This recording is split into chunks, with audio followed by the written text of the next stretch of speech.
ایسے گئے کہ سب کو رلا کر بلا چلے کر گئے. چلے گئی. تو تو یہ میں بہت نے اپنے مشہور استاذ کے لیے لکھا. جی جی مشہور بہت ہوا ہے. یہ میں نے اپنے استاذ گرامی کے لیے لکھا تھا. بریلی شریف میں ہی بچپن سے پلا بڑا ہوا، وہیں آنکھیں کھولیں وہیں شعور بیدار ہوا.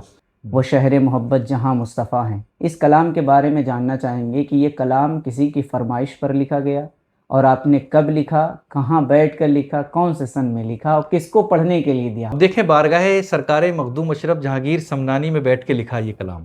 اور جب شاید زہیب اشرفی نا وہ زہیب اشرفی. اور اشرف کی دربار میں لکھا گیا، اشرفی نے اس کو مقبول اور مشہور کر دیا. آپ کا کلام جو ہے وہ ہندوستان کے بڑے لیبل کے کن کن نعت خوانوں نے ابھی تک پیش کیا ہے، کن کو آپ نے دیا ہے پڑھنے کے لیے؟ اور میرے پاس سجاد بھائی کو وہ لے کے آئے تھے. تو سب سے پہلے کلام میں نے ان کو لکھ کے دیا تھا، پھولوں کی سیج میری ہر ایک رہ گزر میں ہے، میں ہوں سفر میں گنبد خضرا نظر میں ہے. دوسرا کلام پھر بیٹھ کے ہم لوگوں نے لکھا تھا، تو وہ رضا میرا رضا میرا رضا یہ ہے. بھی آپ ہی کا ہاں تھا. ہاں ہاں یہ بڑا مشہور ہوا، بڑا مقبول ہوا. اب بریلی شریف کی ادبی فضا کیسی ہے؟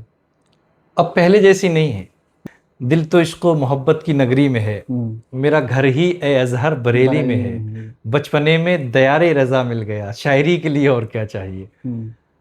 یہ شعر میں نے ہے تو شعر میں ذکر تو بریلی کا ہے، لیکن لکھا میں نے سرکار مخدوم پاک کے قدموں میں بیٹھ کے ہے. السلام علیکم ورحمۃ اللہ وبرکاتہ. ناظرین کرام، امید ہے آپ حضرات بخیر ہوں گے. میں آپ کا میزبان رہبر بستوی ایک نئے پوڈ کاسٹ کے ساتھ آپ کی خدمت میں حاضر ہوں. ناظرین کرام، آج کے اس پوڈ کاسٹ میں ہماری اور آپ کی جو محبوب شخصیت ہیں وہ کسی تعارف کے محتاج نہیں ہیں. ناظرین کرام، ان کا تعلق شہر محبت بریلی شریف سے ہے. جی ہاں، آج کل آپ لوگوں نے ایک کلام سنا ہوگا، وہ شہر محبت جہاں مصطفیٰ ہیں، وہیں گھر بنانے کو دل چاہتا ہے یا جی چاہتا ہے. جی ہاں، اس کلام کو لکھنے والی شخصیت جناب مولانا اظہر فاروقی بریلوی ہمارے ساتھ تشریف فرما ہیں. آج ان سے ہم اس کلام کے حوالے سے بھی گفتگو کریں گے، ان کی شاعری کے حوالے سے، اور پھر وہ کہاں کے رہنے والے ہیں بریلی شریف میں، اس کے تعلق سے بھی ہم جانیں گے. تو آئیے آپ کی ملاقات کرواتے ہیں جناب اظہر فاروقی بریلوی سے. السلام علیکم ورحمۃ اللہ وبرکاتہ. جی وعلیکم السلام ورحمۃ اللہ تعالیٰ وبرکاتہ. خیریت سے ہیں حضرت؟ جی الحمدللہ، آپ بخیر؟ جی الحمدللہ، آپ کی دعائیں ہیں. آپ کی اجازت ہو تو کچھ سوالات ہیں تو میں اس کا آغاز کروں. جی بالکل. سب سے پہلے تو ہم لوگ یہی جاننا چاہیں گے، کیونکہ پورے ہندوستان میں آپ کی شہرت کی ایک وجہ جو نعتیہ شاعری سے لگاؤ، تو ہم یہیں سے اسٹارٹ کرتے ہیں کہ نعتیہ شاعری کا کب آپ نے آغاز کیا، کس عمر میں آغاز کیا، اور پھر اس میں کتنے اساتذہ رہے، کیسے یہ سفر طے ہوا آگے؟ شاعری کا آغاز میں نے سن 2002 سے. جی 2002 سے. میرے والد صاحب جب حج کے لیے گئے تھے تو میں نے ایک کلام کہا تھا. جی اس کے بعد میں جو ہے پھر جیسا بھی کہا میں نے ایک کلام کہا تھا. اس کے بعد میں پھر بریلی شریف سے میرا باقاعدہ جو ہے شعر و سخن کا میرا یہ دور شروع ہوا. اور چونکہ جس جگہ پہ میں رہتا تھا منظر اسلام میں میری تعلیم رہی ہے اور وہیں سے میری فراغت ہے، تو بریلی شریف میں ہی بچپن سے پلا بڑا ہوا، وہیں آنکھیں کھولیں وہیں شعور بیدار ہوا. تو میرے استاذ گرامی تھے حضرت علامہ مولانا مفتی محمد فاروق صاحب، جن کی مناسبت سے میں فاروقی بھی لگاتا ہوں. اچھا، ماشاء اللہ. جی تو وہ بریلی شریف کی ایک دارالعلوم مظہر اسلام کے پاس میں مسجد ہے، مسجد بی بی جی صاحبہ، وہاں پر وہ امام بھی تھے. وہیں ان کا حضرت کا قیام بھی رہتا تھا. تو حضرت مجھے مدرسے میں کچھ وقت میں مدرسے میں رہا، پھر وہاں مجھے حضرت لے کے آ گئے کہ میرے ساتھ رہو. تو وہیں رہا. تو وہاں جو شعر و شاعری کا ایک بڑا ماحول رہتا تھا، ادبی فضائیں وہاں سے بڑی سرگرم رہتی تھیں وہاں. اور بریلی کی جتنی بھی شعراء اکرام ہوتے تھے وہ سب وہاں اکثر و بیشتر ان کا وہاں آنا جانا رہتا تھا. اور ہر مہینے کہیں نہ کہیں کوئی نشست یا کوئی مشاعرہ رہتا تھا بریلی میں. تو حضرت کی صدارت میں سارے مشاعرے رہتے تھے، مفتی فاروق صاحب علیہ رحمہ کی صدارت ہی میں سارے مشاعرے بریلی شریف کے نعتیہ مشاعرے، یہ جو بھی نشست بھی ہوتی تھی تو حضرت ہی صدارت فرماتے تھے اس کی. تو ان کی وجہ سے مسجد بی بی جی میں تمام شہر کے شعراء اکرام کا آنا جانا تھا. تو کوئی طرحی مشاعرہ ہوا تو وہ مصرع دیا گیا، تو 10 دن تک اس پہ جب تک مشاعرہ ہو نہیں جاتا تھا اس پہ تبادلہ خیال اور طبع آزمائیاں یہ سب چلتا رہتا تھا. نئے خیال اور کس نے کیا کہا، یہ سب آپس میں بیٹھ کے 6-7 لوگ، ان میں ایک رئیس بریلوی ہوا کرتے تھے، نشاط ترشی صاحب ہوا کرتے تھے، نسیم صاحب ہوا کرتے تھے، اور رئیس بدھولوی صاحب ایک بدھولیا میں بریلی شریف کے پاس میں وہ ہوا کرتے تھے. تو شکیل اثر نورانی صاحب ہیں وہیں، بڑے قادر الکلام شاعر ہیں الحمدللہ، وہ رہتے تھے. ایک نواب اختر صاحب تھے، مولانا صغیر اختر صاحب مصباحی، مدرس جامعہ نوریہ بریلی شریف، وہ بھی تشریف لاتے تھے. تو ایک ماحول وہاں ہمیشہ سازگار رہتا تھا، بنا رہتا تھا. تو اب مشاعرہ، جب مشاعرے تک تو یہ باتیں ہوتی تھی کس نے کیا کہا ہے، اور مصرع مشکل ہے، یہ سخت ہے، ردیف مشکل ہے، قافیہ، میں سنتا رہتا تھا یہ ساری باتیں. پھر اس کے بعد میں جب مشاعرہ ہو جاتا تھا تو 10 دن تک اس پہ بحث چلتی تھی جی، کہ کس نے ایتا پڑھ دیا، کس نے بے بہر کر دیا، کس کا شعر بڑا کمال کا تھا، کس نے نیا مضمون پڑھ دیا، یہ سب میں سنتا تھا. تو بس یہی سن سن کے میری ذہن سازی ہوتی رہتی تھی. عرس حامدی کے موقع پر وہاں مشاعرہ ہوتا تھا پہلے، دستار فضیلت بھی ہوتی اسی موقع پر، منظر اسلام کی جملہ طلباء کی. تو اسی میں ایک مصرع دیا ہوا تھا، تو اس پہ سارے شعراء کرام جو ہے وہ شعر کہہ رہے تھے. تو وہیں میں نے بھی کوشش کی، ایک دل کے اندر ایک تمنا جاگی کہ میں بھی کچھ شعر کہوں. تو میں نے جو بھی کہہ سکتا تھا وہ شعر میں نے کہے، اور وہ کہنے کے بعد میں اپنے استاذ کی بارگاہ میں دکھائے، مفتی فاروق صاحب کو. تو اس میں کچھ بے بہر تھے، کچھ غیر موضوع تھے، جو بھی تھے. تو حضرت نے ان کو دیکھا، تو بس میں کچھ ہی میرا اس میں بچا تھا، باقی سب حضرت ہی کا تھا. تو مشاعرہ میں نے پڑھا عرس حامدی کا پہلی مرتبہ. تو اس میں بڑی مجھے داد و تحسین سے نوازا گیا، بڑا حوصلہ بڑھایا میرا. تو پھر مجھے اور ذوق پیدا ہوا، پھر میں محنت کرتا رہا. یہ کب کی بات ہے؟ یہ سن 2004 یا 5 کی بات ہے جی جی. عرس حامدی کا فیضان لے کے آپ آگے بڑھے. جی الحمدللہ الحمدللہ. اس کے بعد میں پھر وہاں نشستیں ہوا کرتی تھیں. اچھا، خانوادہ رضویہ کا بڑا تعاون ہے، اور ان کی بڑی حوصلہ افزائیاں ہیں. میں جو اس مقام پر ہوں تو ان کی بڑی حوصلہ افزائی ہیں، بالخصوص جو ہے حضرت مولانا توقیر رضا صاحب. ہاں، اللہ بہتر فرمائے. ان کے لیے دعا کریں کہ اسباب پیدا ہو جائیں. تو وہ شہر میں جتنی بھی مشاعرے ہوتے تھے، یا تو مفتی فاروق صاحب اس کی صدارت فرماتے تھے، یا پھر مولانا توقیر رضا صاحب صدارت فرماتے تھے. اور ایک حسین ہاشمی ہوا کرتے، سرمے پوری دنیا میں جن کا نام سے جو سرمے سے مشہور ہیں، اپنے ہی اللہ ان کی مغفرت فرمائے. تو وہ مشاعرے اکثر وہ مشاعرے کرتے تھے، بہت ادب نواز تھے وہ. تو توقیر میاں صاحب اکثر مشاعروں میں جو ہے وہ صدارت فرماتے تھے. تو انہوں نے اپنے یہاں ایک بزم تشکیل دی تھی، بزم ریحان ملت کے نام سے. اس میں 2 مشاعرے ہوئے تھے، طرحی مشاعرے، ہر مہینے 2 مہینے تک وہ رہا. تو اس میں مصرع دیا ہوا تھا ایک مرتبہ. تو ایک مرتبہ مصرع دیا تھا انہوں نے، میں گلشن میں جہاں چاہوں بنا لوں آشیاں اپنا، حضور ریحان ملت علیہ رحمت و رضوان کا، ان کا یہ کہا ہوا کلام. تو اس کا ایک مصرع دیا تھا. تو بریلی کے تمام شعراء کرام اس محفل میں، اس نشست میں، بلکہ مشاعرہ کہیں، حضور صاحب سجادہ حضرت سبحانی میاں صاحب بھی اس میں تشریف لائے تھے، اور حضور حضرت مولانا عثمان رضا خان المعروف انجم میاں صاحب، ارسلان میاں صاحب کے والد صاحب ہیں یہ بھی اس میں تشریف رکھتے تھے. اور بریلی کے تمام شاعر، حسین ہاشمی صاحب بھی تھے، عقیل نعمانی صاحب، یہ تمام لوگ تھے. تو اس میں چونکہ میں ابتدا تھی میری، تو تیسری یا چوتھے نمبر پہ مجھے پڑھوایا جاتا تھا. تو اس میں نے کچھ اشعار کہے تھے. سجاد نظامی صاحب نے وہ کلام پڑھا بھی تھا، تقدس جب دکھائیں گی نبی کی ایڑیاں اپنا، حیا سے منہ چھپا لیں گی گلوں کی پتیاں اپنا. اور اس میں ایک مطلب تھا، گلستہ ہے یہی اپنا، یہی ہے آشیاں اپنا، تیرے در سے دل بےتاب لے جائیں کہاں اپنا. تو اس کے اندر ایک میں نے شعر کہا تھا، ہو گیا تھا، بڑی محنت کی تھی میں نے اس مشاعرے کے لیے. نبی کو ڈھونڈتے کافر جو غار ثور تک پہنچے، نبی کو ڈھونڈتے کافر جو غار ثور تک پہنچے، مکمل کر چکی تھی کام جب تک مکڑیاں اپنا. اور درود پاک کے الفاظ کی تاثیر مت پوچھو، اسی سے شہد میٹھا کر رہی ہیں مکھیاں اپنا. تو یہ میں نے تیسری یا چوتھے نمبر پہ میں نے یہ پڑھ دیا تھا. تو بہت کامیاب رہا، بہت کامیابی ملی الحمدللہ. اس کے بعد میں مشاعرہ چلتا رہا. بعد میں انجم میاں صاحب نے مجھے بہت نوازا، اس میں تمام لوگوں نے مجھے بہت سراہا ان اشعار کو سن کے.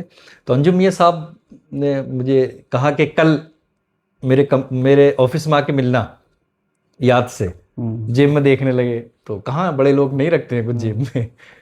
تو مجھے جو ہے دوسرے دن فون کر کے بلایا. تو محترم شکیل اثر نورانی صاحب ہیں، وہ مجھے لے کے گئے تھے. تو حضرت نے مجھے 500 روپے انعام سے نوازا تھا اس وقت کے بعد. اس وقت، اور بہت میرا حوصلہ بڑھایا تھا. وہاں سے مجھے جو ایک حوصلہ ملا، اس کے بعد میں پھر میں نے بڑی محنت کی شاعری میں، اور الحمدللہ آج جو کچھ بھی ہے جو اللہ کا فضل ہے، اور میری اس کے فضل سے ہی ہے ساری محنتیں. اب شاعری کی بات چل رہی ہے تو آپ نے شاعری کا آغاز بھی کیا، اور ہم نے سنا کہ کس طرح آغاز ہوا.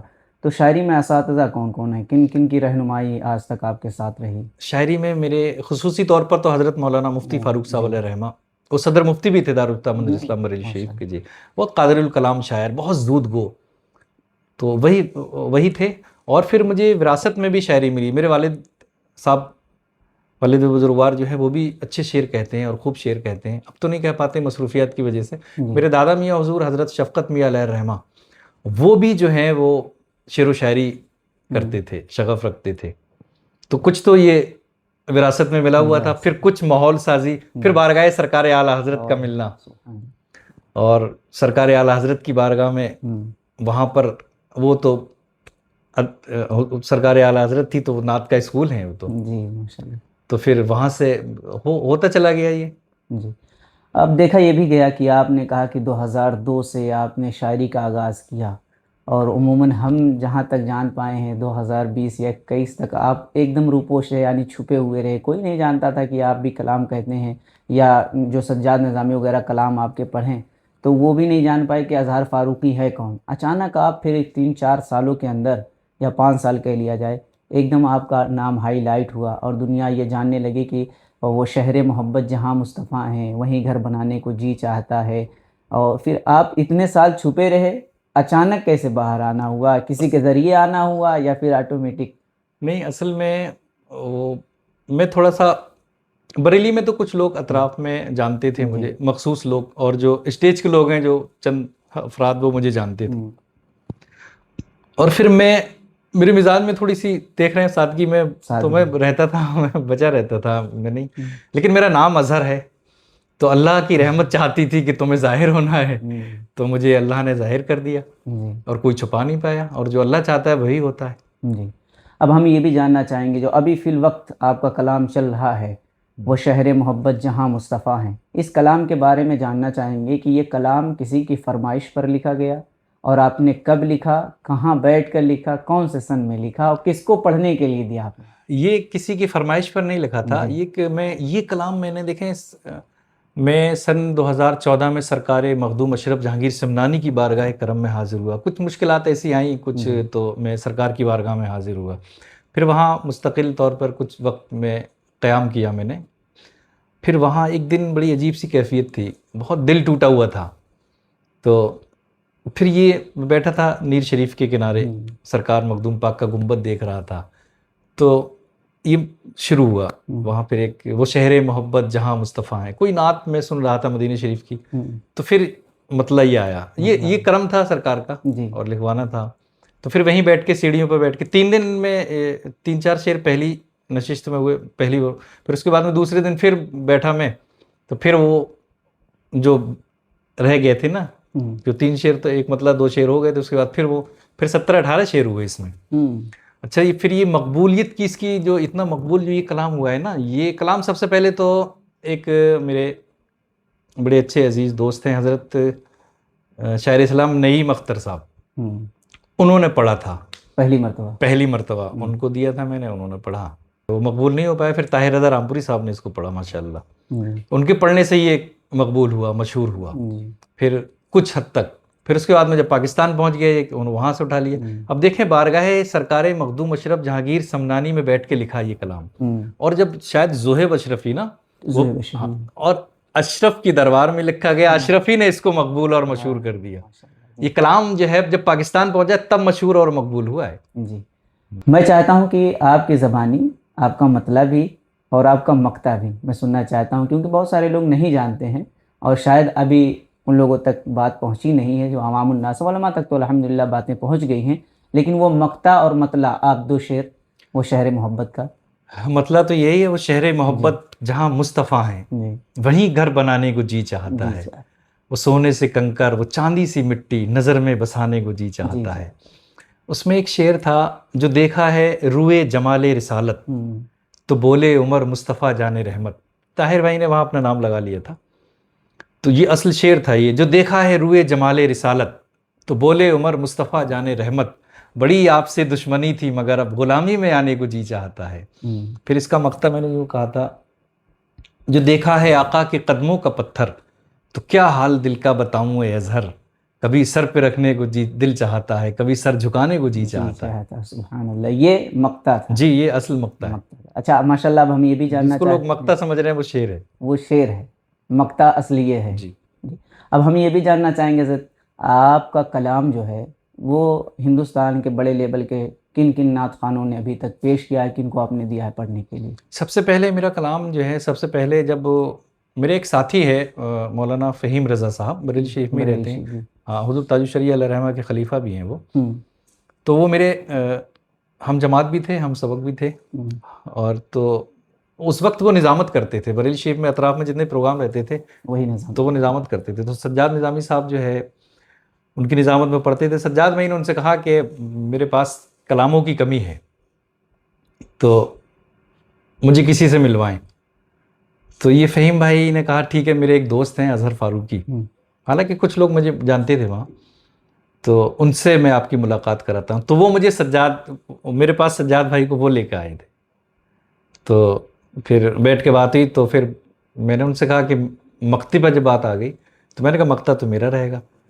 تو بولے نہیں اظہر بھائی, یہاں کا تھوڑا سا ماحول ہندوستان کا وہ ہے, تو آپ مقطع میرا لکھ دیں, کوئی مجھ سے جب پوچھے گا تو میں آپ کا نام بتاؤں گا کہ ان کا لکھا ہوا ہے. اور انہوں نے بتایا بھی, جب لوگوں نے ان سے پوچھا تو انہوں نے بتایا بھی کہ اظہر فاروقی صاحب ہیں, انہوں نے کلام ہی لکھ کے دیا. تو سب سے پہلے کلام میں نے ان کو لکھ کے دیا تھا, پھولوں کی سیج میری ہر ایک رہ گزر میں ہے, میں ہوں سفر میں گنبد خضرا نظر میں ہے. دوسرا کلام پھر بیٹھ کے ہم لوگوں نے لکھا تھا, تو وہ رضا میرا رضا میرا رضا یہ ہے. بھی آپ ہی کا؟ ہاں, یہ بڑا مشہور ہوا, بڑا مقبول ہوا. اس کے بعد ایک اور بھی جو بڑا مشہور ہوا ہے وہ میرے استاذ گرامی حضرت مولانا مفتی فاروق صاحب علیہ رحمہ, ان کے عرص چہلم کے موقع پر میں نے لکھا تھا, ایسے آنکھیں بھگو کے دل کو ہلا کر چلے گئے, ایسے گئے کہ سب کو رلا کر چلے گئے. تو یہ میں نے اپنے استاذ کے لیے لکھا. جی مشہور بہت ہوا ہے, یہ میں نے اپنے استاذ گرامی کے لیے لکھا تھا, ان کے عرص چہلم کے موقع پر, چونکہ مصروف بہت بڑا انتظام ہو گیا تھا, بہت بڑا حضرت کے پروگرام میں بڑی بھیڑ رہی عرص چہلم میں. میں بھی مصروفیات کی وجہ سے نہیں لکھ پایا, تو ایک دن پہلے ہی میں نے سجاد بھائی سے کہا, میں نے کہ یہ ہوا ہے, تو وہ نہیں پڑھ پایا, کہہ رہا ہے میں ریاض نہیں کر پایا. پھر بہڑی میں ایک حضرت مولانا سلطان اشرف صاحب بڑے خطیب تھے, تو وہ بہڑی میں ان کا انتقال ہو گیا. وہ بھی حضرت کے ہم عصر تھے, مفتی فاروق صاحب علیہ رحمہ کے, ان کے ساتھیوں میں بھی تھے, ان کے ہم عصر بھی تھے. اور یہ سید غلام جیلانی میرٹھی علیہ رحمہ کے شاگرد خاص تھے یہ سب. تو ان کا جب وصال ہو گیا تو انہوں نے, سجاد بھائی نے پھر ان کے وصال پہ یہ کلام پڑھا تھا. ہاں, تو پھر یہ اتنا مقبول ہو گیا. پھر اس کے بعد میں یہ سجاد بھائی کے ساتھ حادثہ ہو گیا, اللہ ان کی مغفرت فرمائے. تب پھر جو ہے پھر ان کی طرف یہ منسوب ہو گیا ان کی طرف سے. خیر وہ ماضی کی بات ہے. سجاد نظامی صاحب نے آپ کے کئی کلام پڑھے ہیں؟ ہاں بہت سارے کلام پڑھے, 35-40 کلام پڑھے ہوں گے. یہ سجاد بھائی ہو گیا, اور کن شعراء کرام نے آپ کا کلام پڑھا ہے؟ اور ابھی فی الوقت پڑھ ہی رہے ہیں, محمد علی بھائی نے بہت سارے کلام پڑھے ہیں, پڑھ رہے ہیں. غلام غوث غزالی وہ تو پڑھتے ہی ہیں, بلکہ مقطع جو ہے وہ یہ جو اب تو مقطع سے ہی پڑھ رہے ہیں. محمد علی فیضی صاحب نے یہ بڑا کام کیا ہے یہ. ہاں اچھا, ہم نے یہ بھی دیکھا ہے کہ اسٹیجوں پر جو ہے وہ باقاعدہ اعلان بھی یہ نعت خواں حضرات کر رہے ہیں کہ اظہر فاروقی صاحب کا یہ مقطع ہے. محمد علی بھائی کو بھی ہم نے دیکھا کہ انہوں نے کلام پڑھ کے بھی پیش کیا اور آپ کو سامنے کھڑا کیا کہ یہ جو کلام ہے وہ شہر محبت جہاں مصطفیٰ ہیں. دیکھیں اللہ تعالیٰ حقدار کو حق دلوا دیتا ہے, کوئی اس کا حق نہیں مار سکتا. تو کچھ ان کا بھی اہم رول رہا ہے, ان لوگوں کا بھی. کس معاملے میں؟ اس معاملے میں کہ جو آپ چھپے تھے, آپ کو سامنے لانے میں. ہاں سب اللہ ہی چاہ رہا تھا, وہ تو اسباب پیدا فرماتا ہے نا, مسبب الاسباب ہے. تو یہ سب سبب بنے. اور غزالی نے مجھ سے کہا, میں غزالی کو غزالی کے نام سے لکھ کے دے دیتا, اور غزالی سے کوئی پوچھتا تھا تو وہ یہ کہتے تھے کہ اظہر فاروقی صاحب کا کلام ہے. تو پھر انہوں نے ایک دن کہا کہ مجھے یہ بتانا ہی پڑتا ہے تو آپ اپنے نام سے لکھ کے دیں.